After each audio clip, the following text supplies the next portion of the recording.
Court rise. Judgment Day, chapter 20th July, verse 2026. Chairman Wontumi, the judgment when it comes to Samurai Boy Galamsey cases now. Ebusuya. Asamaba. Matumebo ne mesane nsamnemu into details. Masrawa.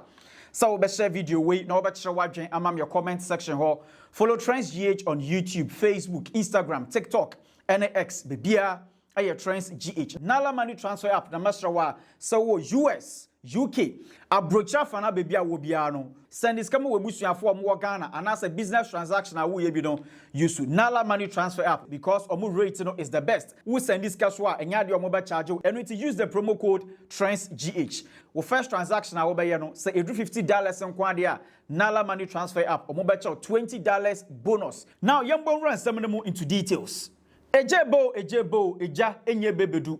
When it comes to Chairman Wontumi Samurai Boy Galamsey case now, ebusua eyadia judge otine dwom ende na other judgment abetudwa. Now before this judgment no, enwuma bebre na no ekoso ewo court impo eye Chairman Wontumi ne lawyer o take over this case. I'm talking about lawyer Samuel Atta Akyea. Odokra no ne letter bi edie him. Eba no Chairman Wontumi Samurai Boy case ya, ye nyina ye ba kai say Attorney General or the Chairman Wontumi ene Kwame Antwi plus Akwanta Mining Company no ekopie mu wo court say eba no Akwanta Mining Company eye Chairman Wontumi dia no ebusua omo mining concessionaire ewo Samurai Boy no eye Chairman Wontumi or the nepe without ministerial approval ama nimpa mienu bi kwan say omo nko mining concession mu no omo nko to gold ewo ho afi Attorney General sanso kire mu say nimpa mienu kra na Chairman Wontumi or the nepe emo omo se omumbonra onu Wontumi mining concession ewo Samurai Boy no eye ade a nimpa mienu so omo kwan no ebusua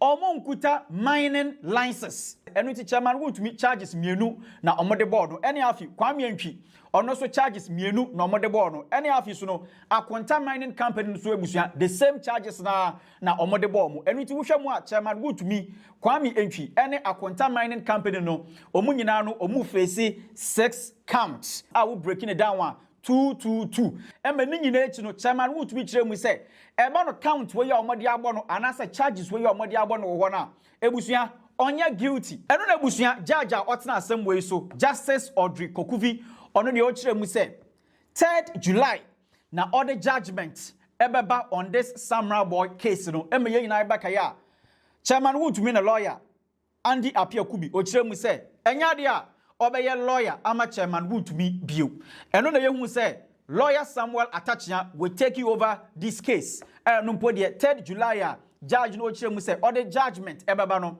lawyer Samuel Atta Akyea o kire mu say ono na oye new lawyer will take you over Wontumi case no eno nti no ebeye say judge no ma judgment answer na mbom no Oma ono lawyer Samuel Atta Akyea time na no de onto ne bo na case no ondomu esuko judge otena asam no so no kire mu say yes ampa wakana sa mate judgment no November 3rd July bio na mbom no 20th July na mede judgment no eba betudwa Friday way eye 17th July no ena yehu letter from lawyer Samuel Atta Akyea na kachia o chem say enne eye 20th judge ne say order judgment ebeba on Chairman Wontumi Kwame Antwi ene Akwanta Mining Company no one lawyer Samuel Atta Akyea o kiremu a eyade a oni Ghana sesia ya ye kasa no watu kwan ekopie mu abrochirema mu enu nti no osra judge ne say on sign postpone judgment no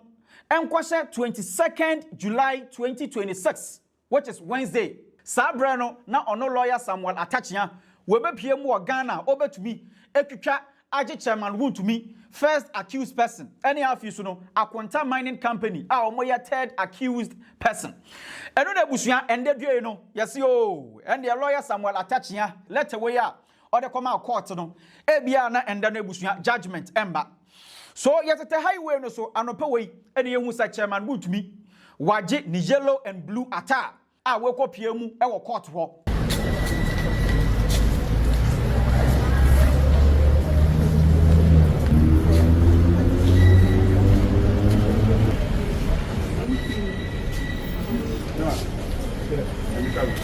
Inti chairman Wontumi okopie mo court ho no since our lead counsel lawyer Samuel Atta Akyea oni ho no na say clearly e yade a chairman Wontumi the legal team na ebi ho e omo de omo kire mu say Madam Judge yasrawa your lead counsel lawyer Samuel Atta Akyea or the letter brew says our brady oni Ghana I wait in the echi kakra okopie mo abrochire mu a osra wo say judgment we no 22nd na fatu dwa because that time no na waba eno na busua judge a otena dwa we mu no o kire say yo maka na saade amate me judge Audrey Kokuvi lawyer Samuel Atta Akyea sa letter o de ba ye no me si ni pain say eye incompetent esanso eye moot maboagu sana meka ye no say 20th July mama judgment no obe proceed with the judgment when it comes to Wontumi and a Samurai boy case na eno na busua judge no eno de odwudwa ne judgment ni mu pa o kire mu say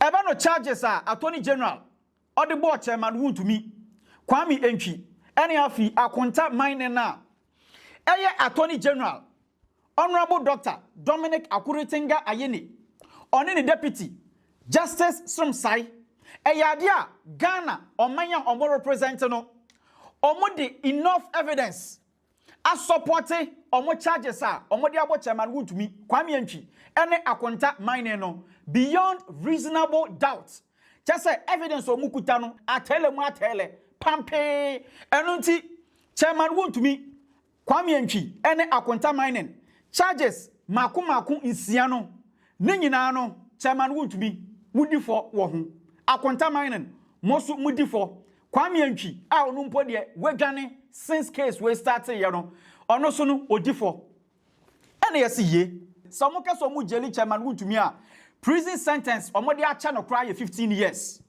chairman Wontumi and others omo akom kese pa 25 years judge no ordin some way to dwawe ye no ene chairman Wontumi ni legal team omo sorry ye say judge yasraw temper justice with mercy. And a judge and say, oh, I don't know Mokasa no say, oh, judge. I didn't tell Yakasa and say, Chairman Wontumi, about this particular case where ya were cooperative fully. And ya no pay, Chairman Wontumi or your family man. Any of you, Chairman Wontumi or your first time offender. Na ya dear Chairman Wontumi cases where ya a course in no. When no home. And on a justice Audrey Kokuvi Ochem said. Ayo, what can I say? What do you say? Now, me from a judgment and so. Since Attorney General and the Ghana mine, Wontumi approve beyond reasonable doubt with solid evidence. I will provide on. And you know, or sentence Chairman Wontumi into prison custody for 20 years. Say Uncle de Efiase. Nano de onye ejumaden efensum o mine Ghana. So the breaking news this hour is that the NPP's Chairman Wontumi, Ashanti Regional Chairman of the New Patriotic Party and the founder and CEO of Akonta Mining has been found guilty for various mining offenses. He's been slapped with a jail time of 20 years in prison with a fine of 10,000 penalty units. So 10,000 penalty units will be 120,000 cedis and count 1, 20 years in prison. So that is it in respect of count 1. For count 6, he's been asked to pay a fine of 15,000 penalty units. So 15,000 penalty units will be 180,000 cedis. 180,000 cedis. If you do the computation, you are looking at somewhere in the region of almost 300,000 cedis, basically 300,000 cedis. And when the chairmanship who essence sama ebusuya ni nyina no apaska. Inti na obi nim se Chairman Wontumi one Chairman Bute ene na nabuadu nkan sansan nsam yi na che say that was the last time I bet Chairman Wontumi nkan and wonim say eba no case we ya definitely enwie ye eyade a Chairman Wontumi ne lawyers can omo beko for appeal. The Lands Act clearly defines what assignment is, and assignment is by way of a written instrument, and if there was none throughout the trial that a person could be convicted and sentenced on sale. And it's really a worrying trend. And what can we do except to consult our clients and fashion out the way forward and it will certainly come out. But the charges were brought under the Mining Act, right? Certainly, it was brought under the Mining Act, but the Mining Act doesn't talk of assignment. It talks in terms of assignment. There is specific legislation that regulates the conduct of land transactions in the Land Act of 2020. Yes, Act 1036 regulates the conduct of land transactions. So if you want to really understand what assignment means as far as land transactions are concerned, then you have to go to the Land Act. And clearly the Land Act talks of assignment to be a written instrument, but we did not see it. And it said clearly, once he has been convicted on assignment without mineral right authorization, it's clearly mind-boggling, and I am not comfortable with it. You describe this as mind-boggling. Yeah, it's mind-boggling. To you, it is unfair. But let's talk about the processes of the trial itself. Would you say due process was followed? I will reserve some for now. Would you say the judge was fair and firm and just throughout the proceeding? I wouldn't want to, with the circumstances I find myself now, I don't want to comment on some of the matters, but I believe that as a legal team of Mr. Benedict Bosiako will come out with his tact endorsement to speak on some of the matters that have gone on throughout the trial. And that response points directly or hints directly of an appeal. Is that what I'm sensing?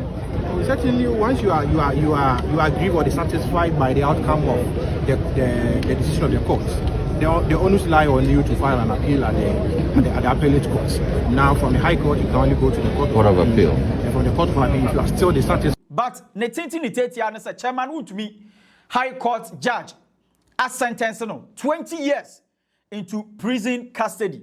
Ebusan, feel free. Let's share what you want your comment section. Let's share video we send a bear for so or Munsa Ebekebi. Macron.